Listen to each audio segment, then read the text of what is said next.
सद्गुरु यहां बता रहे हैं कि कर्म क्या है और इसका मोक्ष अथवा परम मुक्ति से क्या संबंध है। प्रश्न, सद्गुरु कर्म का सिद्धांत क्या है और जन्म और मृत्यु के चक्र से मुक्त होने के लिए हम मोक्ष कैसे प्राप्त कर सकते हैं।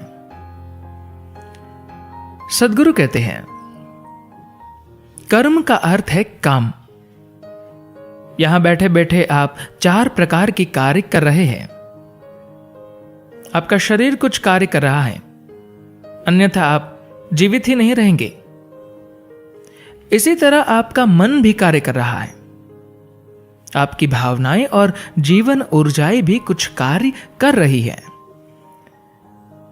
आपके जीवन के हर क्षण में ये 4 कार्य हो रहे हैं।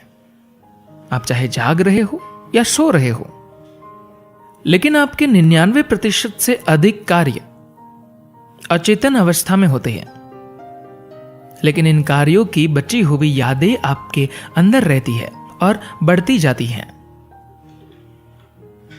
उदाहरण के तौर पर, यदि आप एक स्थान से किसी अन्य स्थान पर जाते हैं तो मार्ग में 10 अलग अलग प्रकार की गंध हो सकती है, पर हो सकता है कि आप उन सब का अनुभव न कर सकें। सिर्फ वही गंध ही आपको मालूम पड़े जो तेज हो, लेकिन ये सभी 10 गंध आपके नाक में प्रवेश तो करेगी ही और वहां दर्ज भी हो जाएंगी। मानव तंत्र एक अद्भुत मशीन है, इससे कुछ भी नहीं छूटता। आप इसके बारे में चाहे जागरूक हो या न हो, यह हर समय हर चीज का अनुभव करती है और दर्ज कर लेती है। इन यादों के आधार पर आप कुछ प्रवृत्तियां बना लेते हैं, जिन्हें हमारी परंपरा में वासना कहा जाता है। आपकी वासना के प्रकार के आधार पर आप जीवन की कुछ खास तरह की परिस्थितियों की ओर प्रवृत्त होते हैं। आपका रुझान उनकी ओर रहता है। जब हम कहते हैं कि यह आपका कर्म है, तो इसका अर्थ होता है यह आपका किया हुआ है। पर दुर्भाग्यवश कर्म को इस तरह देखा जाता है जैसे कि वह किसी चीज के लिए आपको मिलने वाला दंड या पुरस्कार हो। कर्म न तो कोई पुरस्कार है, न ही कोई सजा। इसका अर्थ सिर्फ यह है कि आप अपनी यादों का संग्रह बढ़ा रहे हैं। अपने जीवन के हर क्षण में बिना किसी जागरूकता के आप अपना सॉफ्टवेयर तैयार कर रहे हैं। जैसा सॉफ्टवेयर बनता है, आप वैसा ही व्यवहार करते हैं, वैसा ही काम करते हैं और वैसे ही जीवन का अनुभव लेते हैं। कर्म का अर्थ यह है कि आपका जीवन पूरी तरह आपका ही बनाया हुआ है। प्रश्न सिर्फ यह है कि आप इसे जागरूक होकर बना रहे हैं या फिर अचेतन होकर। स्वर्ग में बैठा हुआ कोई आपके जीवन को नहीं चला रहा। कर्म का मतलब है कि अपना जीवन आप खुद बनाते हैं। जब आप एक बार समझ लेते हैं कि अधिकांश रूप से आप अपना जीवन बिना जागरूकता के चला रहे हैं, तो क्या आपकी बुद्धिमानी के लिए यह स्वाभाविक नहीं होगा कि आप जितना संभव हो सके उतना ज्यादा जागरूक रहे। जागरूकता एक बल्ब के वोल्टेज की तरह है। अगर आप इसे बढ़ाए तो आप सब कुछ देख सकते हैं। इसे कम करने से आपको कम दिखाई देगा। जागरूक होने का प्रयत्न करने का कोई मतलब नहीं है। अगर आप अपने जीवन ऊर्जाओं को बहुत तीव्र कर ले, तो जागरूकता एक अग्नि बनकर आपके अंदर चलेगी। अगर कोई तीव्रता नहीं है और आप जागरूकता के बारे में सिर्फ पढ़ रहे हैं या बात कर रहे हैं, तो इससे कुछ भी नहीं होगा। हमें यह समझना चाहिए कि भारतीय संस्कृति में ईश्वर हमारा लक्ष्य नहीं है, वे बस एक और साधन है। हमारे लिए मुक्ति या मोक्ष अंतिम उद्देश्य और सबसे ज्यादा मूल्यवान है। अभी यहां संसार में रहते हुए आपको स्वर्ग एक बहुत अच्छा स्थान लग सकता है, पर यदि आप वहां पहुंच जाए तो कुछ समय के बाद वो भी आपको बहुत नीरस लगने लगेगा।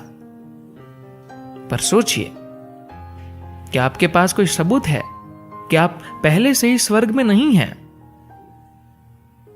वास्तव में आप पहले से ही वहां हैं, पर आप उससे परेशान हो रहे हैं। अगर आपकी तैयारी हो तो यहां पर भी दिव्यता उतनी ही है जितनी किसी अन्य स्थान पर है। मुक्ति का अर्थ है चक्र को तोड़ना। आप इस चक्र को क्यों तोड़ना चाहेंगे?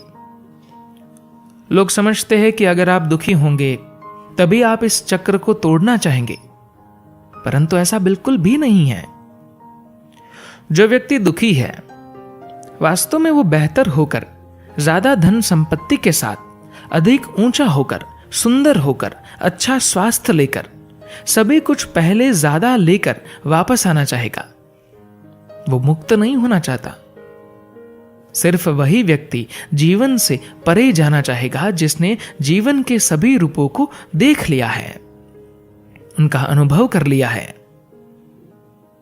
मुक्ति का अर्थ यह है कि हमने जो भी कर्म संबंधी जानकारी एकत्रित कर रखी है, हम उससे छुटकारा पाना चाहते हैं, क्योंकि उसने जीवन को अपने अंदर कैद कर लिया है और अपने चारों ओर एक शरीर बना लिया है। यदि आप इस कर्म संबंधी जानकारी को तोड़ दें तो आपके भीतर के जीवन में आप या मैं जैसी कोई चीज नहीं रहेंगी। ये बस जीवन होगा। ये एक जीवित ब्रह्मांड है। उदाहरण के लिए, जब आप साबुन के घोल का बुलबुला उड़ाते हैं तो ये बुलबुला तो वास्तविक है, पर अगर वो टूट जाए तो पानी की सिर्फ एक बूंद नीचे गिरेंगी, बाकी का बुलबुला गायब हो जाएगा। उसके अंदर जो हवा थी वो चारों ओर की हवा के साथ मिलकर एक हो जाएगी। जीवन सिर्फ आप में ही नहीं है, ये बाहर भी है। इसीलिए आप सांस ले रहे हैं और छोड़ रहे हैं।